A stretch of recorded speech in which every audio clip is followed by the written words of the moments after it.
From the macabre minds of Laughing Devil Production comes another story from the Nightshade Diary. You know what that means. Check under the bed and make sure no one or nothing is there. Is the closet door securely shut? Then leave your disbelief behind, amp up your imagination, and hang on tight for another ride into terror and mystery. And like all good horror stories, just imagine it's a dark and stormy night. And remember, screaming like a little girl is permitted. The Glove by Fritz Lieber Jr. My most literally tangible brush with the supernatural, something I can get incredibly infatuated with yet forever distrust profoundly, like a very beautiful and adroit call girl, occurred in connection with a rape by a masked intruder of the woman who lived in the next apartment to mine during my San Francisco years.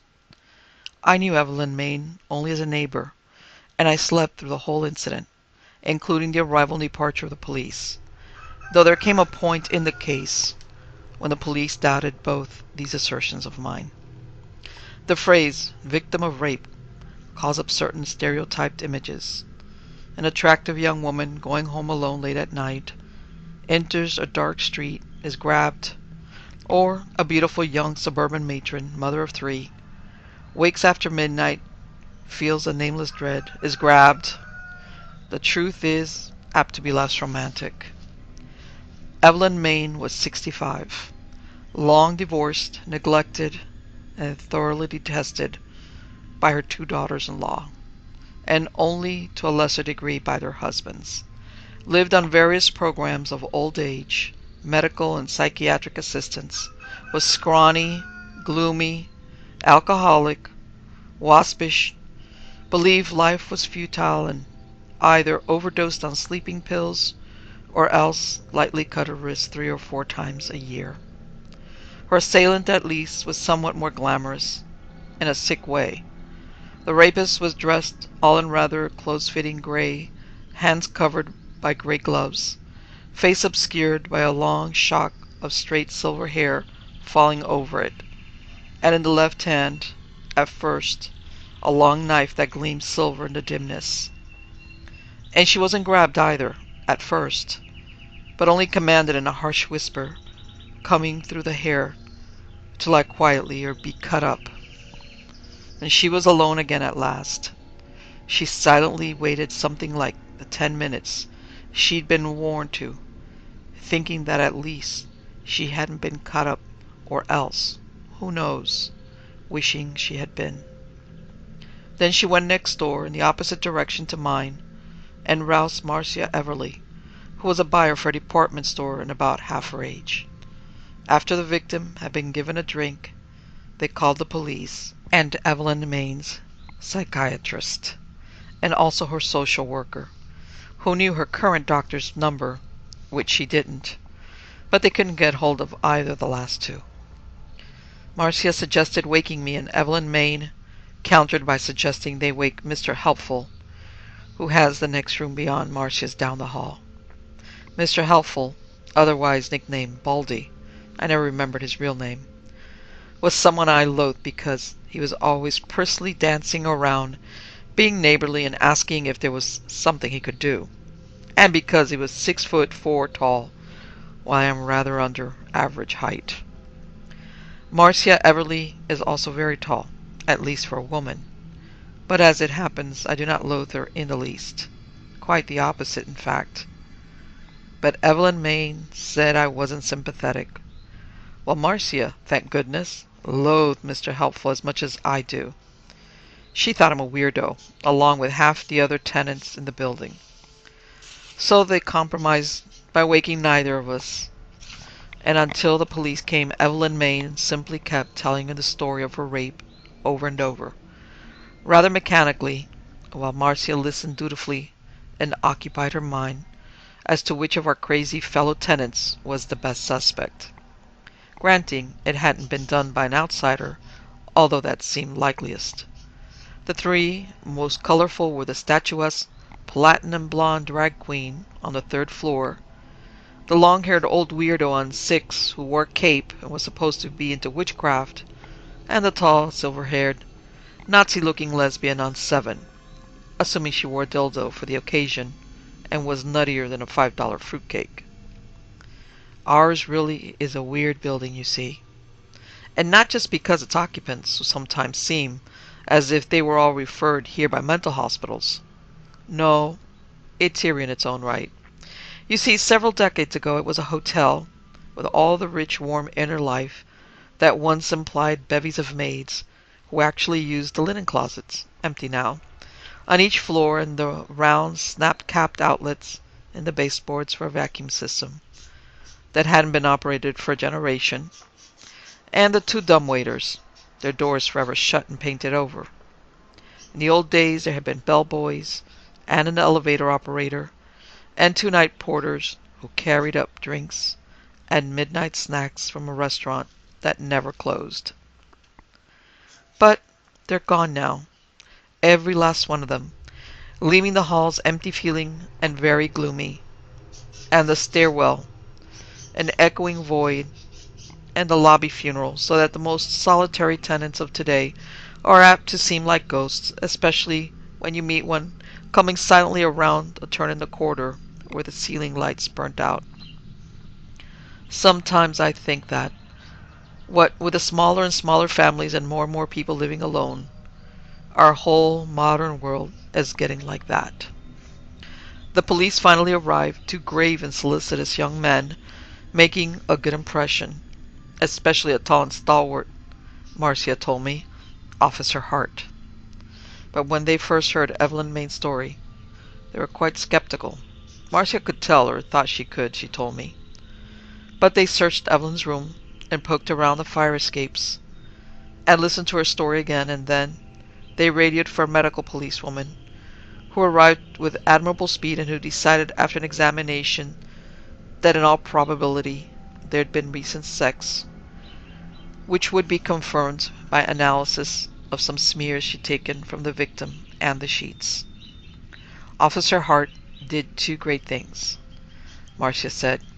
He got hold of Evelyn Main's social worker and told him he'd better get on over quick, and he got from him the phone number of her son, who lived in the city, and called him up and threw a scare into his wife and him about how they were the nearest of kin. God damn it, and had better start taking care of the abused and neglected lady.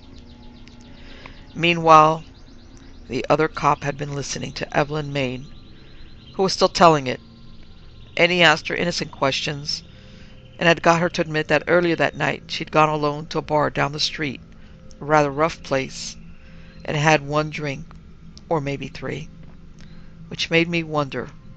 Marcia said she could tell whether Evelyn hadn't brought the whole thing on herself, maybe by inviting some man home with her, and then inventing the rape, at least in part, when things went wrong, though I couldn't see her inventing the silver hair.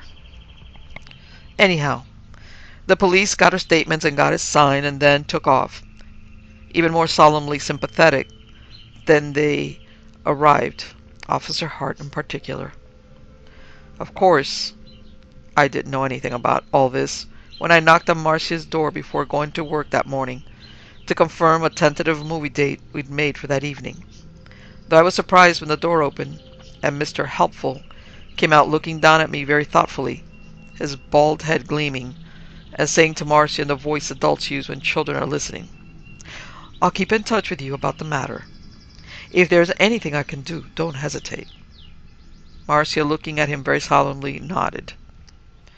And then my feeling of discomfiture was completed when Evelyn Main, empty glass in hand and bathrobe clutched around her, edged past me as if I were contagious, giving me a peculiarly hostile look and calling back to Marcia over my head, "I'll come back, my dear, when I've repaired my appearance so that people can't say you're entertaining bedraggled old hags."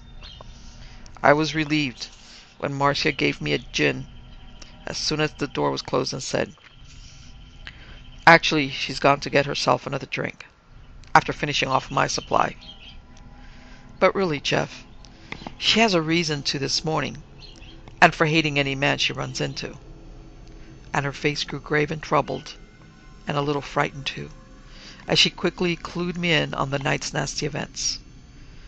Mr. Helpful, she explained, had dropped by to remind them about a tenants' meeting that evening, and when he got the grisly news, to go into song and dance about how shocked he was and how guilty at having slept through it all, and what could he do. Once she broke off to ask almost worriedly, "What I can't understand, Jeff, is why any man would want to rape someone like Evelyn." I shrugged. Kinky some way, I suppose. Doesn't matter. You know, to old women, I mean, maybe a mother thing? Maybe he hates women, she speculated. Wants to punish them. I nodded. She had finished by the time Evelyn Maine came back, very listless now, looking like a woebegone ghost, dropped into a chair. She hadn't gotten dressed or even combed her hair. In one hand she had her glass full and dark, and in the other a large, pale, grey leather glove, which she carried oddly, dangling it by one finger. Marcia started to ask her about it, but she just began to recite once more all that had happened to her that night, in an unemotional, mechanical voice that sounded as if it would go on forever. Look, I didn't like the woman. She was a particularly useless, venomous sort of nuisance. Those wearisome suicide attempts. But that recital got to me. I found myself hating the person who would deliberately put someone into the state she was in. I realized, perhaps for the first time, just what a vicious and sick crime rape is, and how cheap are all the easy jokes about it. Eventually, the glove came into the narrative naturally. And in order to do that, he had to take off his glove. He was particularly excited just then, and it must have got shoved behind the couch and forgotten, where I found it just now. Marcia pounced on the glove at once, then, saying it was important evidence they must tell the police about. So she called them, and after a bit she managed to get Officer Hart himself, and he told her to tell Evelyn Maine to hold on to the glove, and he'd send someone over for it eventually. It was more than time for me to get out to work, but I stayed until she finished her call because I wanted to remind her about our date that evening. She begged off, saying she'd be too tired from the sleep she'd lost, and anyway, she decided to go to the tenants' meeting tonight. She told me, "This has made me realize that I've got to begin taking some responsibility for what happens around me. We may make fun of such people, the good neighbors, but they've got something solid about them." I was pretty miffed at that, though I don't think I let it show. Oh, I didn't so much mind her turning me down. There were reasons enough. But she didn't have to make such a production of it and drag in good neighbors. Mr. Helpful, who else? Besides, Evelyn Maine came out of her sad apathy long enough to give me a big smile when Marcia said no. So I didn't go to the tenants' meeting that night, as I might otherwise have done. Instead, I had dinner out and went to the movie. It was lousy. And then had a few drinks, so that it was late when I got back. No signs of life in the lobby, or lift, or corridor, and gratefully piled into bed. I was dragged out of the depth of sleep, that first blissful plunge, by a persistent knocking. I shouted something angry but unintelligible, and when there was no reply, made myself get up, feeling furious. It was Marcia. With a really remarkable effort, I kept my mouth shut, and even smoothed out whatever expression was contorting my face. The words one utters on being suddenly awakened, especially from that matchless first sleep that is never recaptured, can be as disastrous as speaking in drink. Our relationship had progressed to the critical stage, and I sure didn't want to blow it, especially when treasures I'd hoped to win were spread out in front of my face, as it were, under a semi-transparent nightgown and hastily thrown on negligee. I looked up a little at her face. Her eyes were wide. She said in a sort of frightened little girl voice that didn't seem at all put on, "I'm awfully sorry to wake you up at 3 o'clock in the morning Jeff, but would you keep this spooky for me? I can't get to sleep with it in my room. It is a testimony to the very high quality of Marcia's treasures that I didn't until then notice that she was carrying in front of her, in a fold of toilet paper, the pale gray leather glove Evelyn Maine had found behind her couch. Huh? I said, not at all brilliantly. Didn't Officer Hart come back or send someone over to pick it up? She shook her head. Evelyn had it, of course. While I was at my job, her social worker did come over right after you left, but then at supper time her son and daughter-in-law came.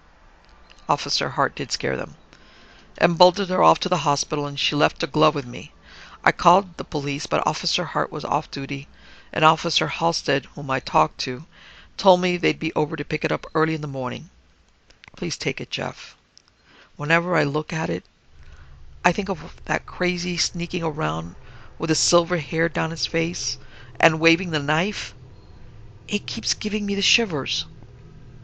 I looked again at her spooky and its fold of tissue, so that she wouldn't have to touch it. What other reason?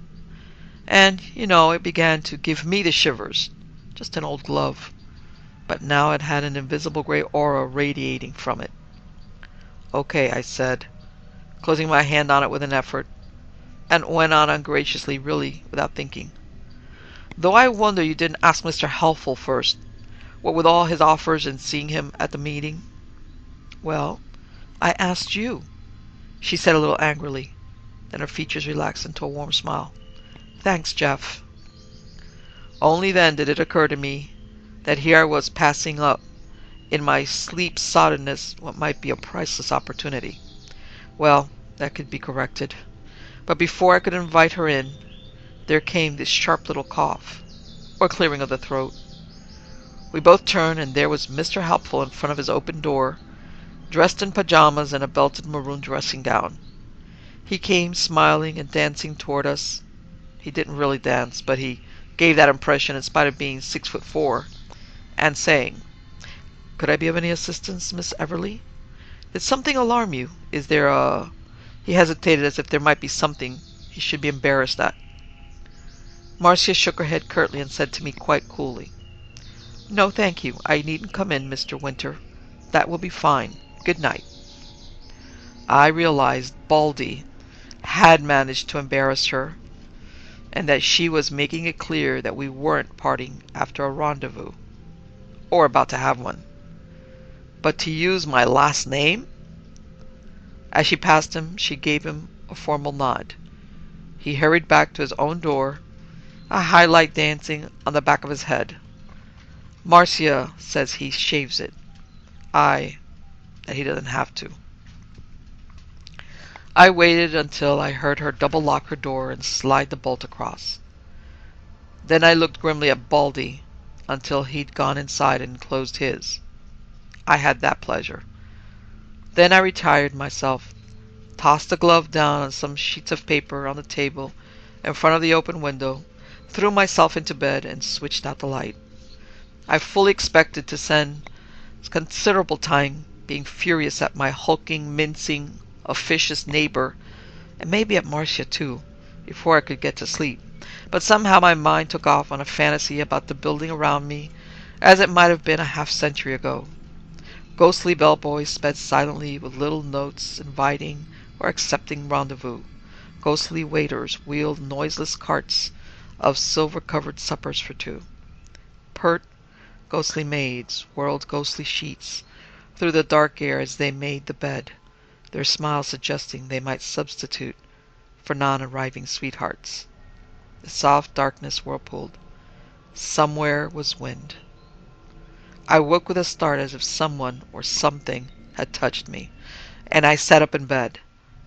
And then I realized that something was touching me high on my neck, just below my ear. Something long, like a finger laid flatter.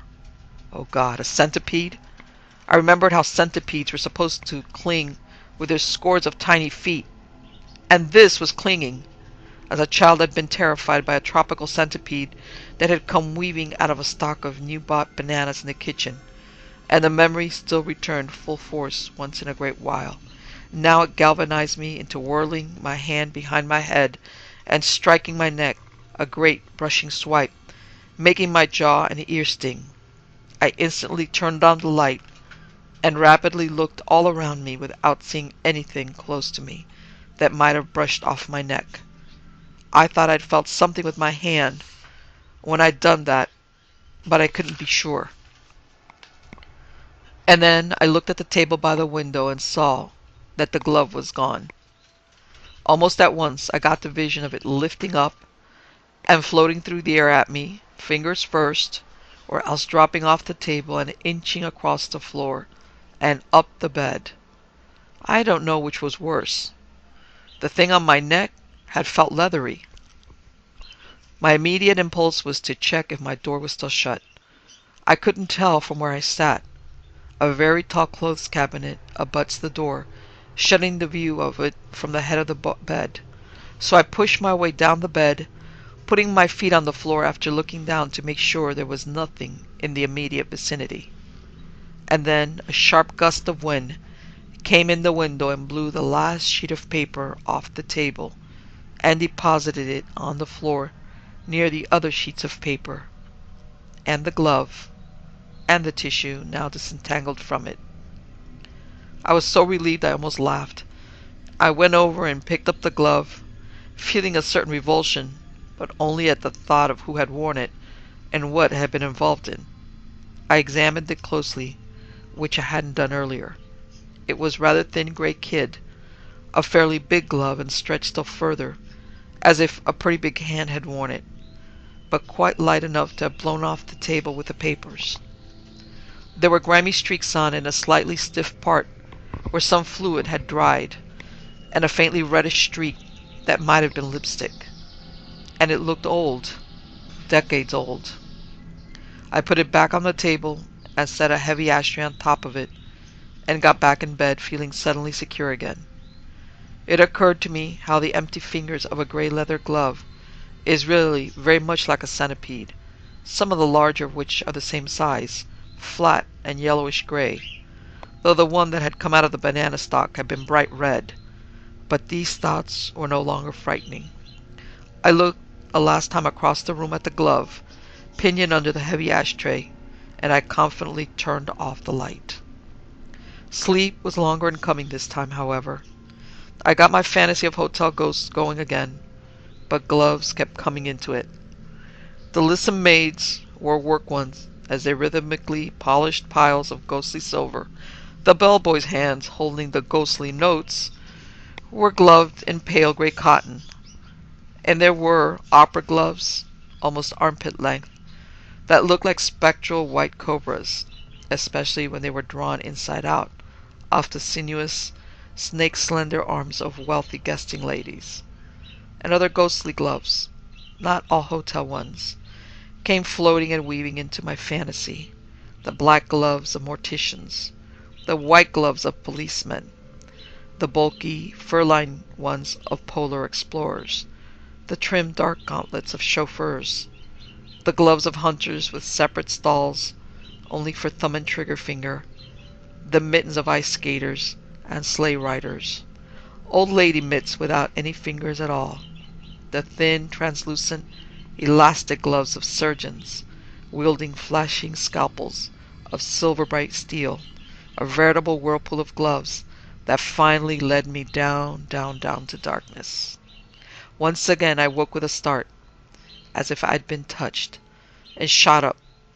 Once again I felt something about 4 inches long clinging high on my neck, only this time under the other ear.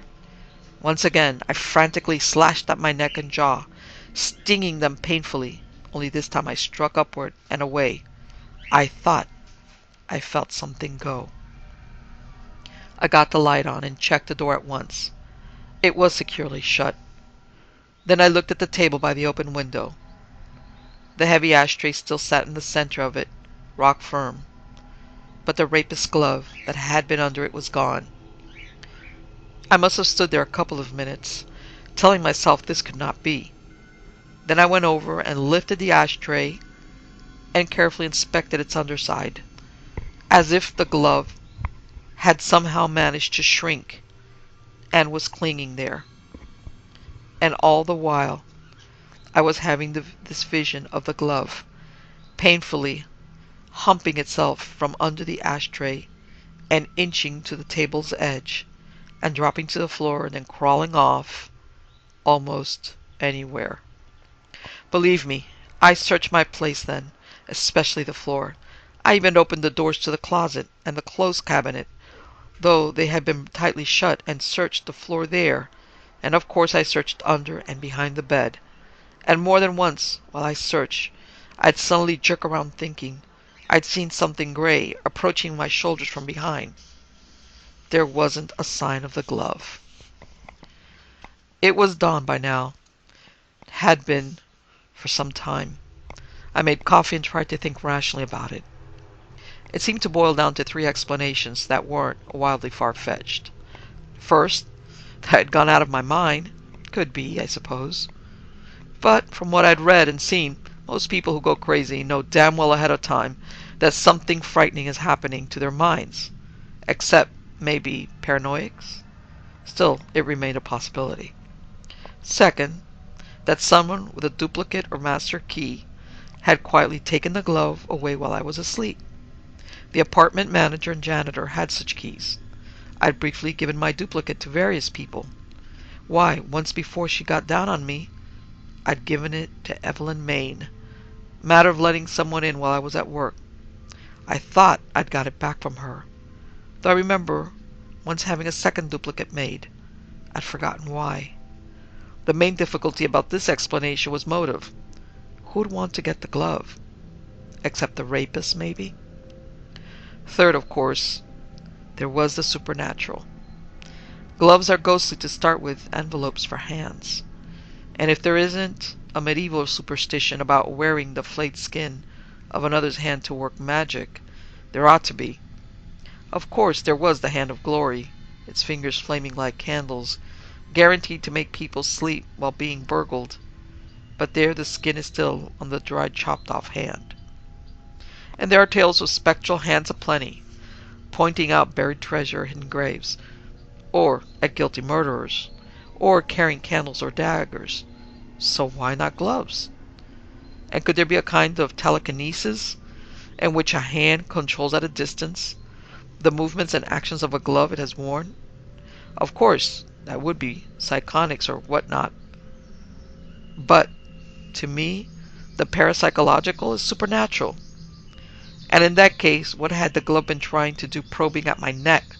Strangle me, I think. And somewhere I'd read of an aristocratic Brazilian murderess of the last century who wore gloves woven of spider silk, and of a knight blinded at a crucial moment an attorney by a lady's silken glove worn as a favor. Yes, they were eerie envelopes, I thought. Gloves were. But I was just concerned with one of them, a vanishing glove. I started with a jerk as there came a measured knock-knock. I opened the door and looked up at the poker face of two young policemen. Over their shoulders, Mr. Helpful was peering down eagerly at me, his lips rapidly quirking in little smiles, with what I call questioning pouts in between. Back and a little to one side was Marcia, looking shocked and staring intently at me through the narrow space between the second policeman and the door jamb. Jeff Winters, the first policeman, said to me, as if it were a fact that he was putting into place. It occurred to me that young policemen look very blocky around their narrow hips with all that equipment they carry snugly nested and cased in black leather. Officer Hart, Marcia began anxiously. The second policeman's eyes flickered towards her, but just then the first policeman continued. Your neighbor, Miss Everly, says she handed you a glove earlier this morning. And he stepped forward into the private space. I think it's sometimes called around my body, and I automatically stepped back. We want it, he went on, continuing to step forward, and I back. I hesitated. What was I to say? That the glove had started to spook me and then disappeared? Officer Hart followed the first policeman in. Mr. Helpful followed him in and stopped just inside my door. Marcia, still beyond him, looked frantic. Officer Hart turned, as if about to tell Mr. Helpful to get out, but just then Officer Halstead, that was the other name Marcia had mentioned, said, "Well, you've still got it, haven't you? She gave it to you, didn't she?" I shook, then nodded my head, which must have made me look rattled. He came closer still and said harshly, and with a note of eagerness, "Well, where is it then?" I had to look up quite sharply at him to see his face.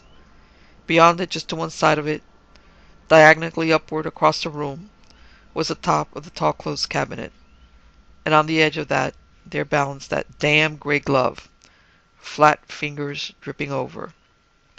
I froze. I could have sworn I glanced up there more than once, when I was hunting the thing and seen nothing, yet there it was, as if it had flown up there or else been flicked there by me the second time I'd violently brushed something from my face. Officer Halstead must have misread my look of terror, for he ducked his head toward mine and rasped, "Your neighbor, Mr. Angus, says that it's your glove, that he saw you wearing gray gloves night before last. What do you say?" But I didn't say anything, for at that moment the glove slid off its precarious perch and dropped straight down and landed on Mr. Helpful Angus's shoulder close to its neck, just like the hand of an arresting cop. Now, it may have been that in ducking his head to look at it, he trapped it between his chin and collarbone, or it may have been, as it looked to me, that the glove actively clung to his neck and shoulder, resisting all his frantic efforts to peel it off, while he reiterated, his voice mounting in screams, "It's not my glove!" He took his hands away for a moment, and the glove dropped to the floor. He looked back and forth and saw the dawning expressions on the faces of the two policemen, and then, with a sort of despairing sob, he whipped a long knife from under his coat. Considerably to my surprise, I started toward him, but just then Officer Hart endeared himself to us all forever by wrapping his arms around Mr. Angus like a bear, one hand closing on the wrist of the hand holding the knife.